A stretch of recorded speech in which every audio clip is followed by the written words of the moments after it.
اما بعد فاعوذ باللہ من الشیطان الرجیم بسم اللہ الرحمن الرحیم الحمد للہ رب العالمین الرحمن الرحیم مالک یوم الدین ایاک نعبد و ایاک نستعین اہدنا الصراط المستقیم صراط الذين أنعمت عليهم غير المغضوب عليهم ولا الضالين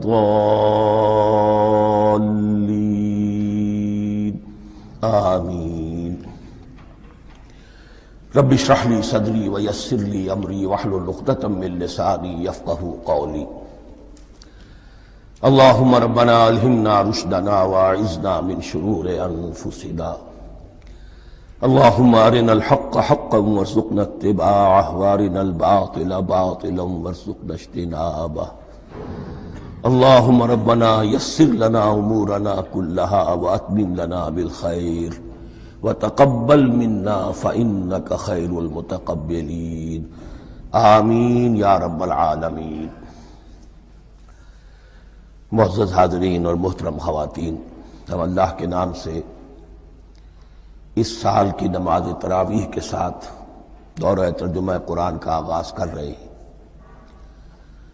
اس سے پہلے میں عرض کر چکا ہوں کہ اب میری عمر بھی کافی ہو چکی ہے، قمری حساب سے 68 برس مکمل ہو چکے ہیں، اور مختلف قسم کے عوارض بھی مجھے لاحق ہیں، اور بہت سے احباب نے اور رفقاء نے مشورہ دیا تھا کہ میں اتنا بڑا بوجھ اپنے ذمے نہ لوں، لیکن میں نے خالصتاً توکلاً علی اللہ اس کی ہمت کی، اس کا ارادہ کیا، اس کے لیے اہتمام بھی خصوصاً ہوا ہے۔ مجھے اندازہ ہے کہ اب میرے خیالات کی جو رو ہے وہ اب اتنی تیز نہیں ہے جتنی کبھی ہوا کرتی تھی۔ کراس ریفرنسز بھی جو ہیں قرآن حکیم کے وہ اتنے مستحضر نہیں ہیں جتنے کبھی ہوتے تھے، بلکہ واقعہ یہ ہے کہ میری زبان بھی بعض اوقات لڑکھڑاتی ہے، اس لیے کہ مجھے جو ادویات استعمال کرنی پڑتی ہیں ان کا اعصاب پر بھی اثر ہوتا ہے، اور جو ہمارے اعضائے رئیسہ ہیں ان پر بھی اثر ہوتا ہے۔ بہرحال ان سب کے علی الرغم اللہ کا نام لے کر آغاز کر رہے ہیں۔ میری انتہائی نگارش یہی ہے، تیرے نام سے ابتدا کر رہا ہوں۔ ابھی میں نے سورہ فاتحہ کی تلاوت کی اور آپ نے سماعت فرمائی۔ یہ سورہ مبارکہ مصحف کے اعتبار سے تو پہلی صورت ہے ہی، سب کو معلوم ہے، لیکن یہ بھی نوٹ کر لیجئے کہ یہ نزول کے اعتبار سے بھی سب سے پہلی مکمل صورت جو حضور پر نازل ہوئی وہ یہی ہے۔ اس سے قبل متفرق آیات نازل ہوئیں، 5 آیتیں سورہ علق کے آغاز میں، کچھ آیتیں سورہ قلم یا سورہ نون کے آغاز میں، کچھ آیتیں سورہ مزمل کی ابتدا کی، کچھ آیتیں سورہ مدثر کے آغاز کی۔ 5ویں وحی تقریباً اس پر اجماع ہے کہ یہ سورۃ الفاتحہ کی ہے، اور یہ مکمل سورت ہے جو حضور پر نازل ہوئی۔ سورۃ الفاتحہ کے معنی ہوئے افتتاحی سورت، فتح یفتح کے معنی ہے کھولنا، مفتاح کنجی کو کہتے ہیں، چابی کو۔ تو یہ اوپننگ سورہ آف دی قرآن، قرآن حکیم کی افتتاحی سورت۔ ویسے جیسا کہ میں تعارف قرآن کے ضمن میں عرض کر چکا ہوں، عربوں کا یہ مزاج تھا کہ جس چیز سے انہیں خصوصی محبت ہوتی تھی اس کے بہت سے نام رکھتے تھے۔ اس کے بھی بہت سے نام ہیں۔ سورۃ الفاتحہ سب سے عام ہے، لیکن الکافیہ، الشافیہ، ام القرآن، اساس القرآن، کم سے کم یہ 4 نام تو میں سمجھتا ہوں کہ ہر مسلمان کو مزید معلوم ہونے چاہیے، اور بھی بہت سے نام۔ اس سورہ مبارکہ کی بالاتفاق و بالاجماع 7 آیتیں ہیں، اگرچہ ان کی ترتیب میں کچھ اختلاف ہے۔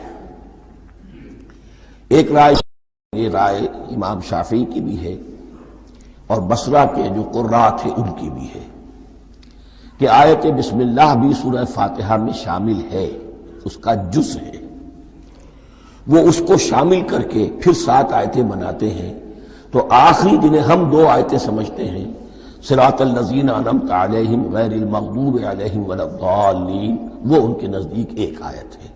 تو گویا کہ نتیجہ یہ نکلا کہ آیتوں کی تعداد 7 ہی رہتی ہے۔ امام ابو حنیفہ رحمۃ اللہ علیہ کا موقف اور کوفے کے جو قراء تھے ان کا بھی موقف یہ ہے کہ آیت بسم اللہ نہ سورہ فاتحہ کا جز ہے نہ کسی اور سورت کا جز ہے، سوائے ایک مقام پر جہاں حضرت سلیمان علیہ السلام کا خط جو ہے نقل ہوا ہے، جو انہوں نے ملکہ سبا کو لکھا تھا، انہ من سلیمان و انہ بسم اللہ الرحمن الرحیم۔ تو قرآن کے متن میں صرف اسی جگہ پر یہ آیت شامل سمجھتے ہیں، باقی یہ صرف علامت کے طور پر کہ یہاں سے ایک نئی سورت شروع ہو رہی ہے درج کی گئی ہے۔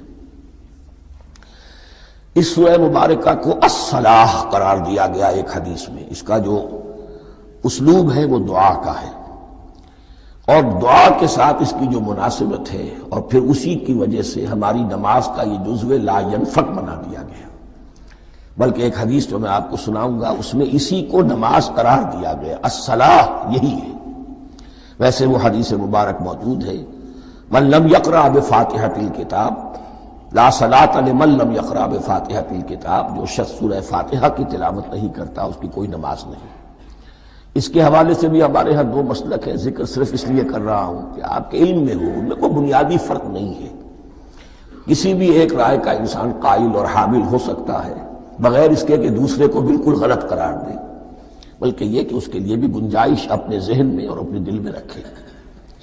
تو ایک رائے یہ ہے کہ یہ میں کیا عرض کر رہا تھا، کوئی بھول گیا ہوں۔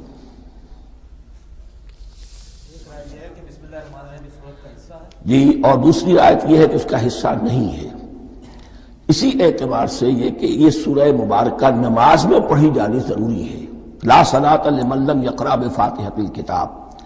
البتہ یہ اختلاف ہے، یہ بات جو میں ذکر کر رہا تھا جو ذہن سے نکل گئی، کہ آیا مقتدی جو ہے امام کے پیچھے کھڑا ہو کر جب نماز پڑھ رہا ہو تو کیا اس صورت میں بھی اس کے لیے لازم ہے کہ سورہ فاتحہ پڑھے؟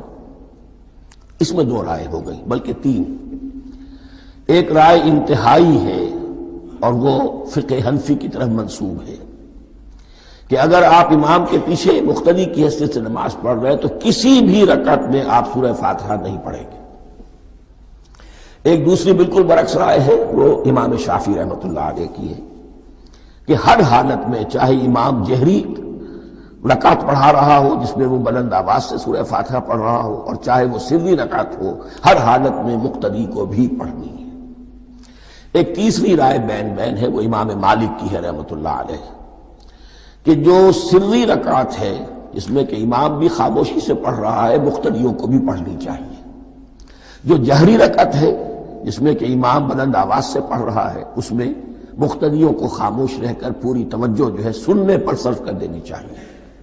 اذا قرئ القرآن فاستمعوا له وانصتوا، جب قرآن پڑھا جا رہا ہو تو پوری توجہ اس کے پڑھنے پر مرکوز کر دو اور خود خاموش رہو۔ میرے اپنی رائے میں یہ تیسری رائے سب سے زیادہ صائب ہے، اور اس میں کسی طرح کی بھی کوئی پیچیدگی پیدا نہیں ہوتی۔ بہرحال اس سورہ مبارکہ کا جو اسلوب ہے میں نے عرض کیا دعائیہ ہے، البتہ قرآن مجید کے علم اور حکمت کے اعتبار سے، اس کے فلسفے کے اعتبار سے ایک بات سمجھ لینی چاہیے۔ قرآن کا فلسفہ یہ ہے کہ بنیادی ہدایت ہر انسان کے دل میں موجود ہے، بالقوہ، پوٹینشلی۔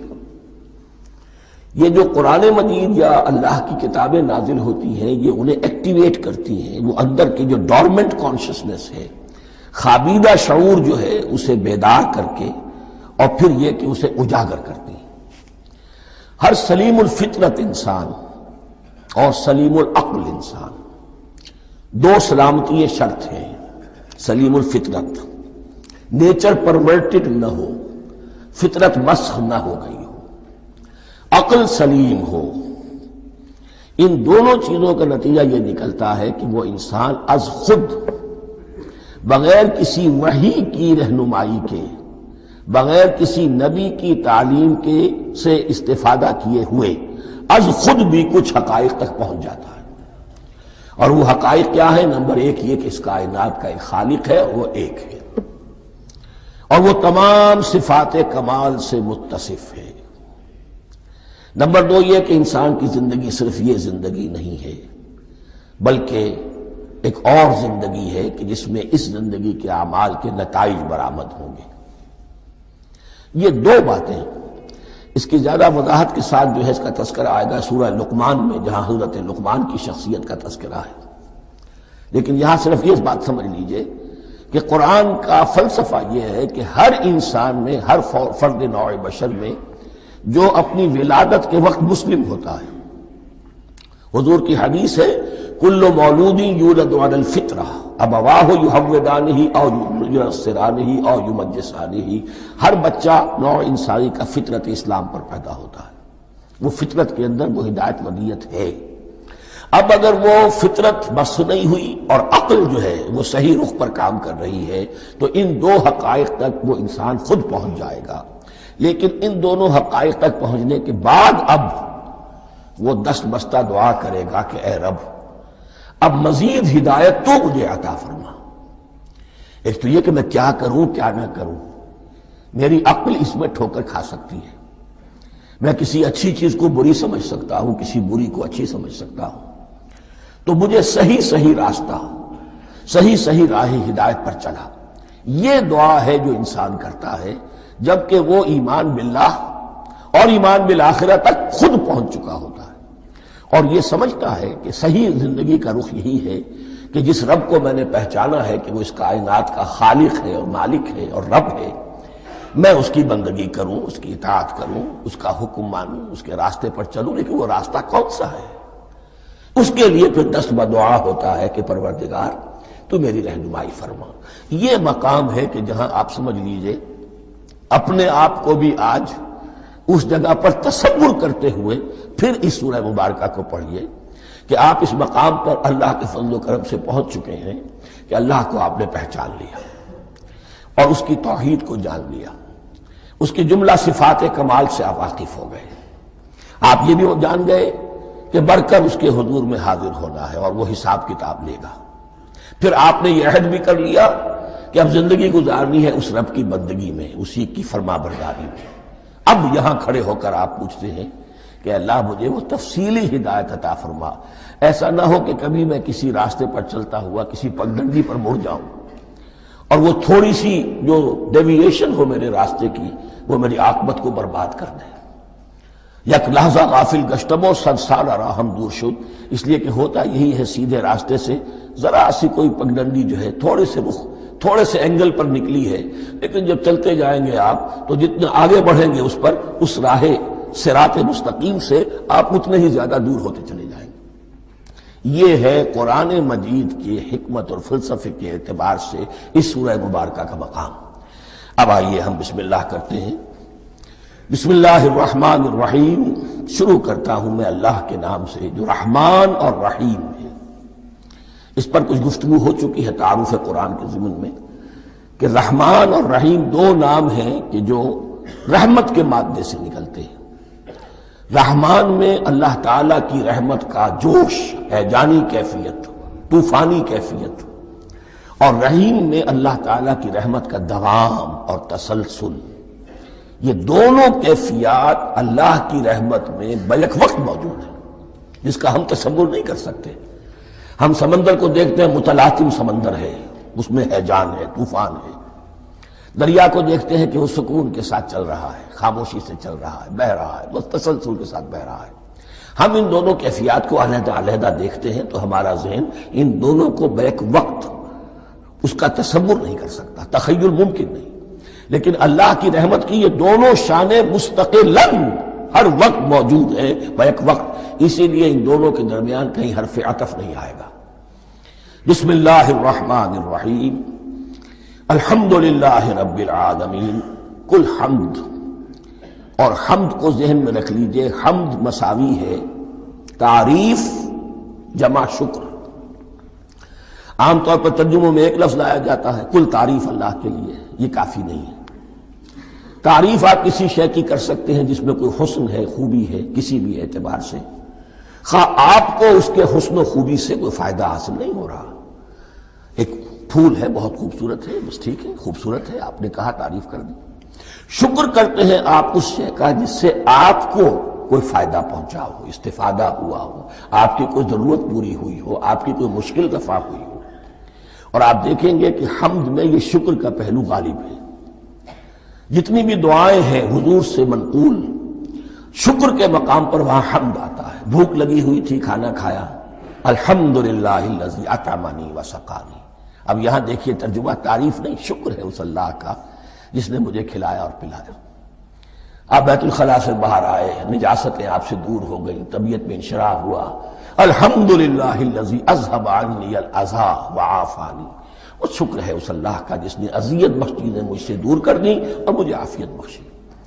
تو یہ الحمدللہ رب العالمین، اللہ تعالیٰ کا حسن و کمال اور حسن و جمال اپنی جگہ بھی اس انتہا کا ہے کہ جتنی تعریف اس کا حق ہے ہم کر ہی نہیں سکتے، لیکن اس کے احسانات اور انعامات ہم پر اتنے ہیں کہ ہم ان کو بھی گن نہیں سکتے۔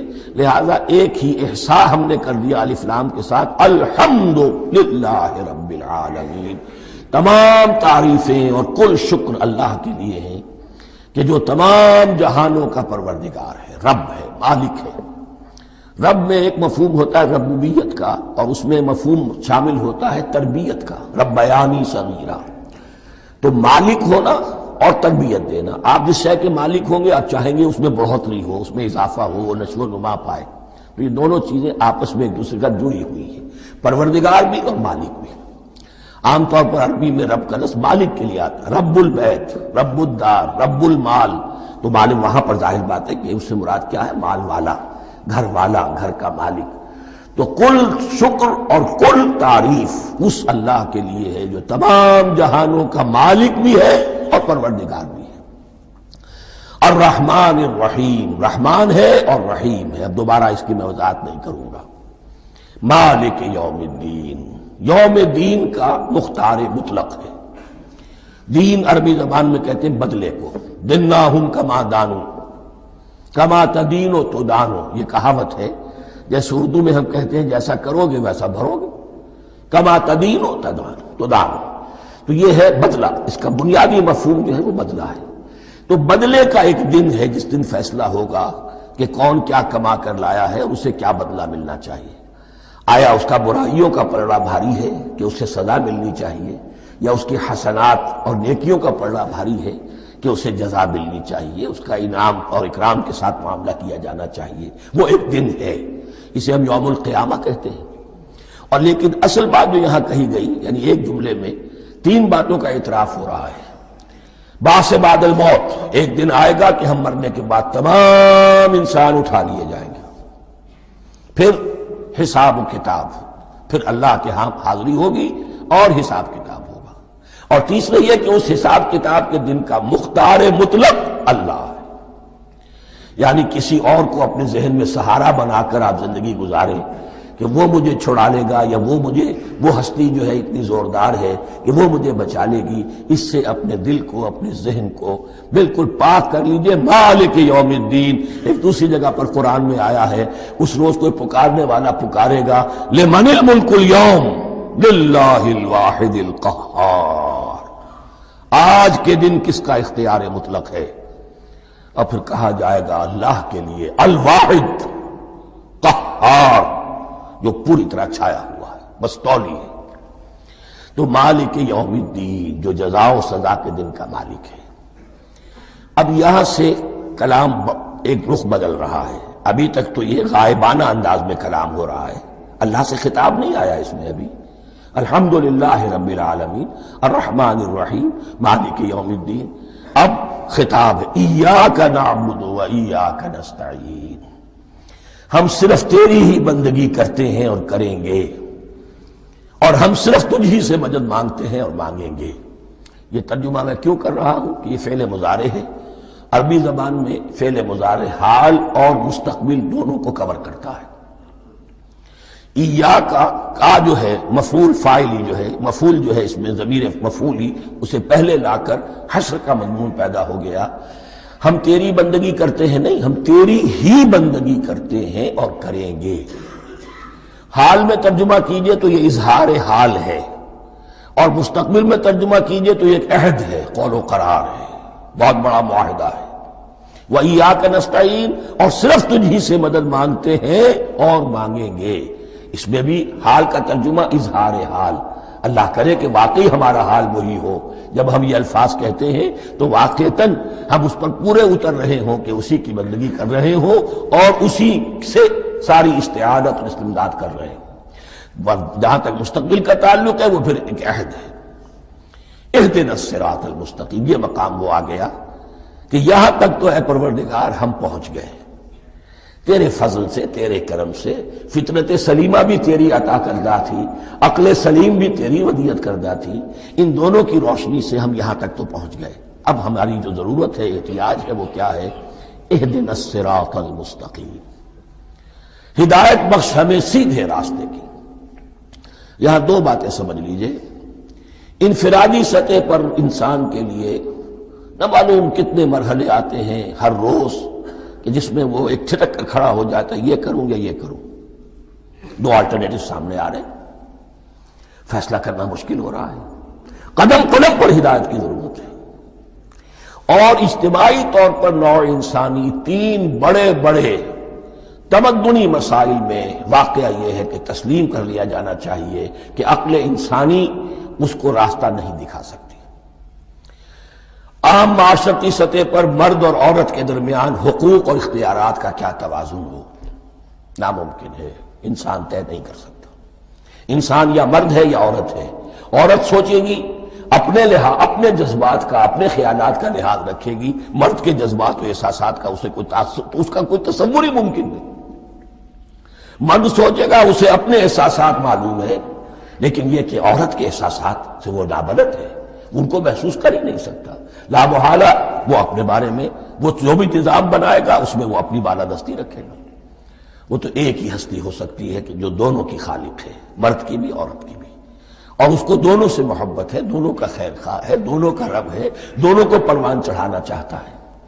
اسی طرح فرد اور معاشرہ یا ریاست، حکومت اور ریاست ہمیشہ یہ چاہتی ہے کہ سارے اختیارات ہمارے ہاتھ میں آ جائیں، ٹوٹلیٹیرین سوسائٹی ہو، بس ہم حکم دیں اور لوگ اس پر چلیں۔ افراد یہ چاہتے نہیں، ہمیں آزادی ہونی چاہیے۔ اب آپ دیکھیے کہ دنیا میں کتنے جھگڑے چلتے ہیں اسی پر، فریڈم فریڈم فریڈم۔ وہ فریڈم واقعتاً اپنی جگہ پر ایک شے ہے، افراد کی آزادی ہونی چاہیے، لیکن افراد کی آزادی اتنی نہ ہو جائے کہ وہ مادر پدر آزاد ہو جائے، کوئی قانون، کوئی قاعدہ، کوئی اخلاقی کوئی حدود اور قیود جو ہے ان کا پابند نہ رہے۔ تو اب کہاں ہے وہ نقطہ اعتدال کہ جس میں انسان کی انفرادی آزادی، انفرادی اختیار اور ادھر اجتماعی مصلحتیں جو ہیں ان کو بیلنس کیا جا سکے؟ انسان طے نہیں کر سکتا، صرف اللہ ہی اس کے لیے نظام دے سکتا ہے۔ تیسرا مسئلہ ہے سرمایہ اور محنت، اس میں کیا توازن ہو؟ سرمایہ اور محنت دونوں مل کر کچھ بنا رہے ہیں، کچھ پروڈیوس کر رہے ہیں۔ اب اس میں نفع جو ہوا ہے اس میں سرمایہ کا کتنا حصہ ہونا چاہیے اور لیبر کا کتنا ہونا چاہیے، کون طے کر سکتا ہے؟ اس کے لیے بھی کہ ایسا نہ ہو کہ سرمایہ داری جو ہے آکاش بیل بن کر پورے معاشرے پر چھا جائے اور غریب بیچارہ، مزدور بیچارہ، کاشتکار بیچارہ وہ گویا کہ چکی کے دو پارٹوں میں پس کر رہ جائے، اس کی کوئی حیثیت نہ رہ جائے۔ لیکن یہ کہ دوسری طرف اگر یہ کہ مزدور کا جو حق ہے اس سے زیادہ اس کو دے دیا جائے تو سرمایہ جو ہے وہ سکڑ جائے گا، شائی ہو جائے گا، وہ پھر میدان میں نہیں آئے گا۔ کیا کیا جائے؟ کون سا نقطہ عدل و اعتدال ہے؟ یہ تین مسائل ایسے ہیں، اہدنا الصراط المستقیم۔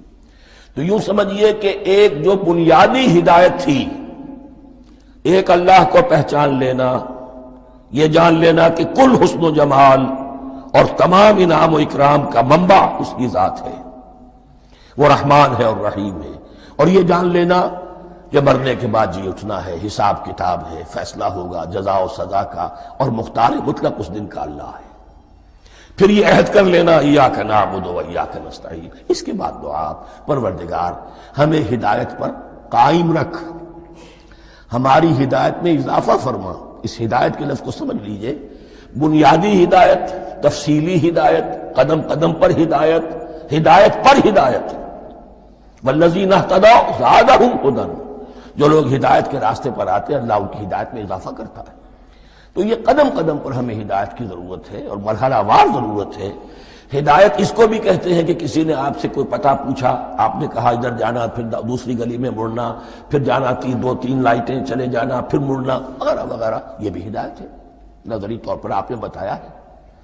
ایک ہدایت یہ ہوئی کہ بھائی میں چلتا ہوں آپ کے ساتھ، میں آپ کو وہاں تک پہنچا دوں گا تاکہ آپ کو دقت نہ ہو، آپ نے منزل تک پہنچا دیا۔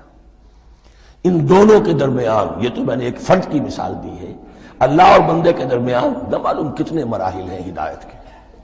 تو کسی وقت بھی انسان اپنے آپ کو ہدایت خداوندی سے مستغنا نہیں سمجھ سکتا، اور نہیں تو پروردگار جو ہدایت دی ہے اس پر ہدایت پر قائم رکھ۔ کیا پتہ شیطان کا کوئی حملہ، کیا پتہ ہمارے نفس کی کوئی شرارت کسی ایسے رخ پر ہمیں ڈال دے کہ اب تک کی ساری کمائی بھی ضائع ہو جائے۔ لہذا یہ نہ سمجھیے کہ جب یہ ساری چیزیں ان کو معلوم تھی، ان چیزوں کا تو اقرار کر رہے تو اب ہدایت کون سی مانگ رہے ہیں؟ تو ہدایت کا تو بڑا میدان کھلا ہوا ہے، اور اس ہدایت کی وہ جو میں نے آخری شکل آپ کو بتائی ہے کہ منزل مقصود تک پہنچا دے، یہ ہدایت بھی قرآن مجید میں اس معنی میں بھی لفظ آیا ہے کہ اہل جنت جب جنت میں داخل ہوں گے تو جو ترانہ حمد ان کی زبان پر اس وقت ہوگا وہ کیا ہے؟ الحمدللہ الذی ہدانا لہذا وما کنا لنہتدی لولا ان ہدانا اللہ۔ کل شکر اس اللہ کا جس نے ہمیں یہاں تک پہنچا دیا، ہدایت دی یہاں تک پہنچا دیا، اور ہم ہرگز نہ پہنچ پاتے، ہم ہرگز ہدایت یافتہ نہ ہو سکتے اگر اللہ ہی ہمیں ہدایت نہ دیتا۔ اہدنا الصراط المستقیم، سیدھا راستہ، صراط الذین انعمت علیہم، اور اس کی مزید وضاحت ہے، راستہ اس کا ان لوگوں کا جن پر تیرا انعام ہوا۔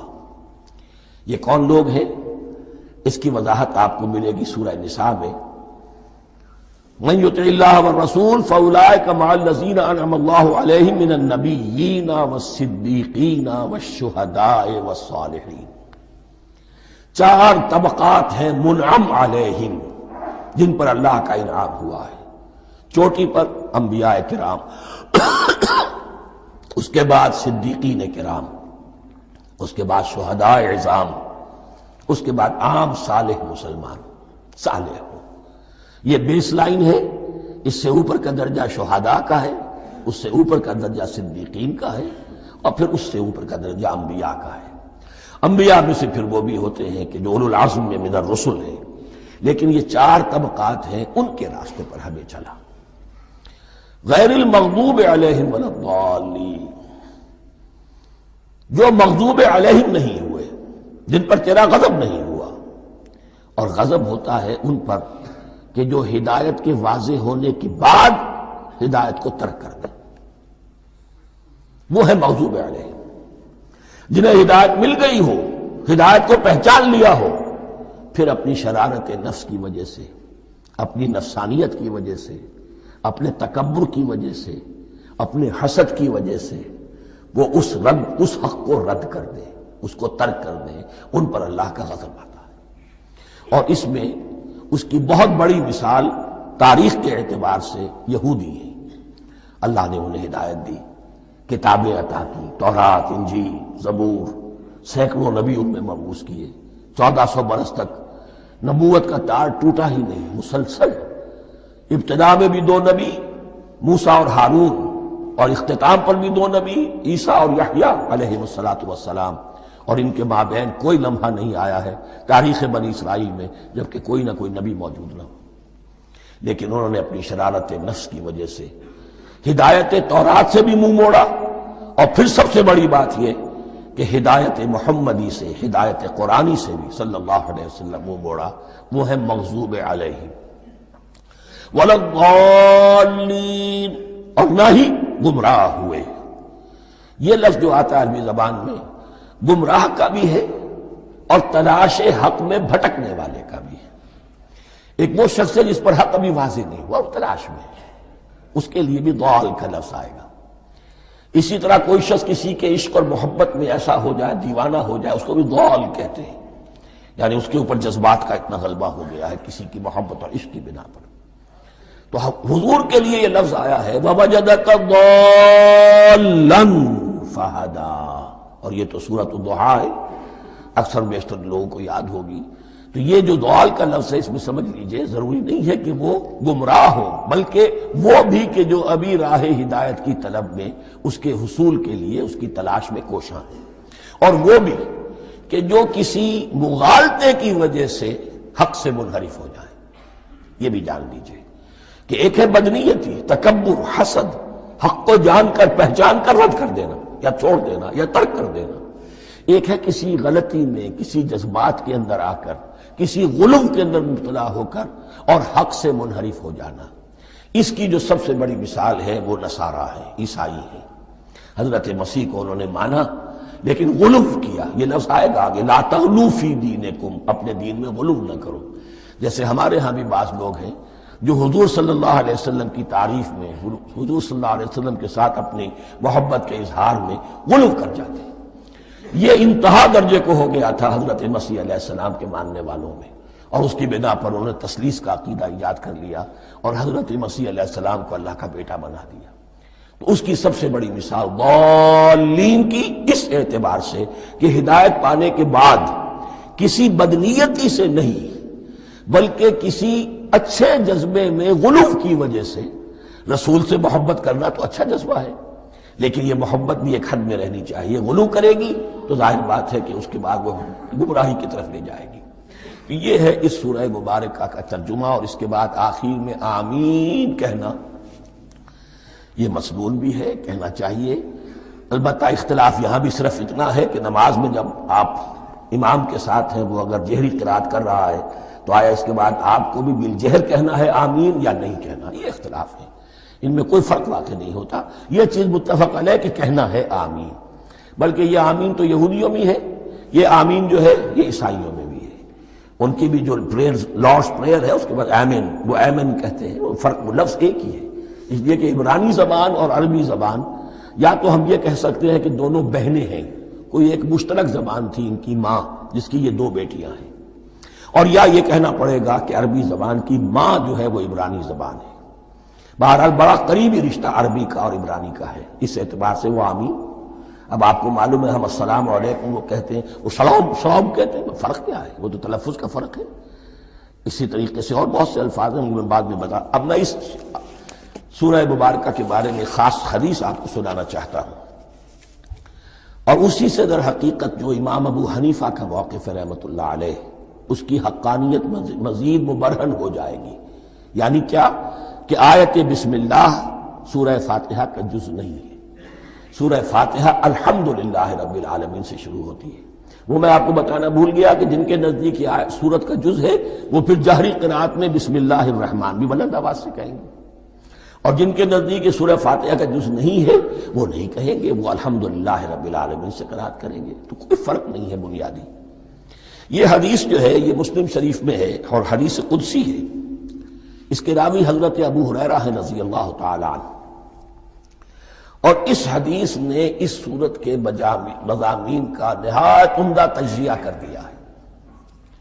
حدیث کے الفاظ سن لیجئے، قسمت الصلاۃ بینی و بین عبدی نصفین۔ اللہ تعالیٰ فرما رہے ہیں، حدیث قدسی ہے، میں نے نماز کو، صلاۃ کو اپنے اور اپنے بندے کے درمیان آدھا آدھا تقسیم کر لیا۔ فنصفها لی ونصفها لعبدی، اس کا نصف جو ہے وہ میرے لیے ہے اور نصف جو ہے وہ میرے بندے کے لیے ہے۔ وَلِعَبْدِي مَا سَأَلَ، اور جو میرے بندے نے مانگا میں اسے دوں گا، میرا وعدہ ہے یا میں نے اسے دیا۔ اس کے بعد اس کی تفصیل آتی ہے، اذا قال العبد، جب بندہ کہتا ہے الحمدللہ رب العالمین، قال اللہ حمدنی عبدی، جب بندہ کہتا ہے الحمدللہ رب العالمین، اللہ فرماتا ہے میرے بندے نے میری حمد کی۔ وَإِذَا قَالَ الرَّحْمَنِ الرَّحِيمِ قَالَ اللَّهُ اثْنَى عَلَيَّ عَبْدِي، جب بندہ کہتا ہے الرحمن الرحیم، اللہ فرماتا ہے میرے بندے نے میری ثنا کی۔ وَإِذَا قَالَ مَالِكِ يَوْمِ الدِّينِ قَالَ اللَّهُ تَعَالَى مَجَّدَنِي عَبْدِي، میرے بندے نے میری تمجید بیان کی، میری بزرگی بیان کی۔ اب یہ تین آیتیں ہو گئیں، تینوں میں اللہ کی حمد ہے، ثنا ہے، تمجید ہے۔ یہ تین آیتیں خالص اللہ کے لیے ہو گئیں۔ اب چوتھی آیت آئی، ایاک نعبد و ایاک نستعین۔ اس کے بارے میں جب بندہ کہتا ہے اذا قال العبد ایاک نعبد و ایاک نستعین، قال اللہ تعالی ھذا ما بینی و بین عبدی ولعبدی ما سأل، یہ میرے اور میرے بندے کے درمیان ہے۔ یہ تو یوں سمجھیے کہ یہ گرہ لگ گئی ہے میرے اور میرے بندے کے مابین۔ اس نے مجھ سے قول و قرار کیا ہے، اس نے میری بندگی کا اعتراف کیا ہے، اس نے تسلیم کیا ہے کہ میری ہی بندگی کرتا ہے اور کرے گا، اور مجھ سے مدد چاہیے ہے۔ ھذا ما بینی و بین عبدی، یہ معاہدہ ہے، معاہدہ دو فریقوں کے مابین ہوتا، یہ میرے اور میرے بندے کے مابین ہے۔ وَلِعَبْدِي مَا سَأَلَ، اور میں نے اپنے بندے کو دیا جو اس نے مانگا، وہ میری مدد چاہتا ہے، میری مدد اس کے شامل حال رہے گی۔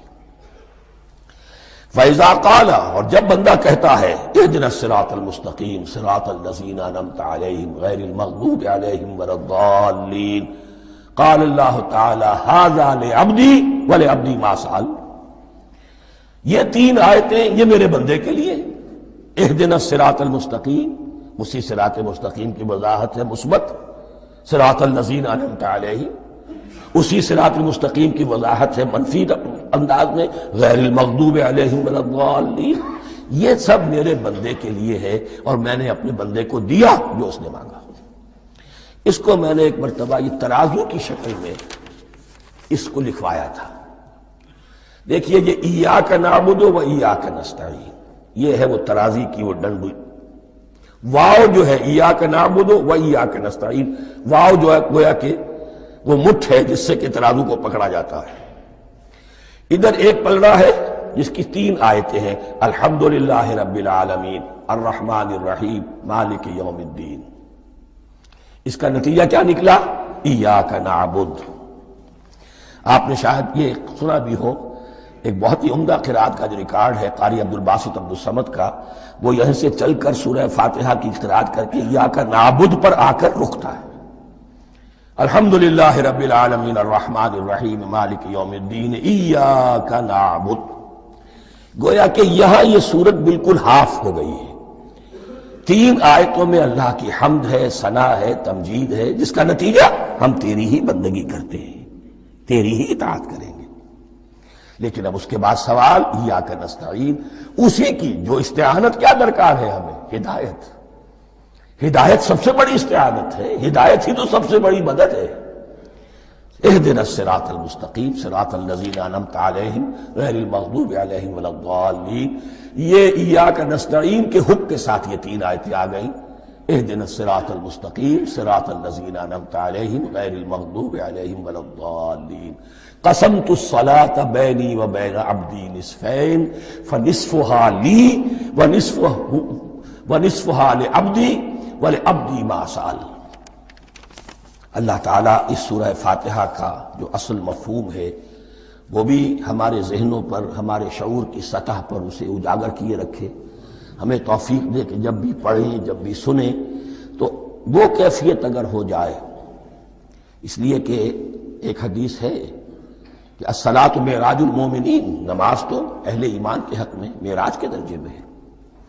اس حوالے سے ہم یہ سمجھ سکتے ہیں کہ کوئی وقت ایسا آ سکتا ہے کہ انسان کو واقعتاً، روح انسانی واقعتاً اللہ کے یہ جواب سنے، انہونی بات نہیں ہے یہ، ہوتا ہے خطاب آخر، اٹھتا ہے حجاب آخر، کرتے ہیں خطاب آخر، یہ تو ہوتا ہے۔ مخاطبہ الہی، تو میں نے عرض کیا کہ ثابت ہے، مخاطبہ، محادث اور تحدیث اللہ بندوں سے کرا۔ صدق اللہ العظیم۔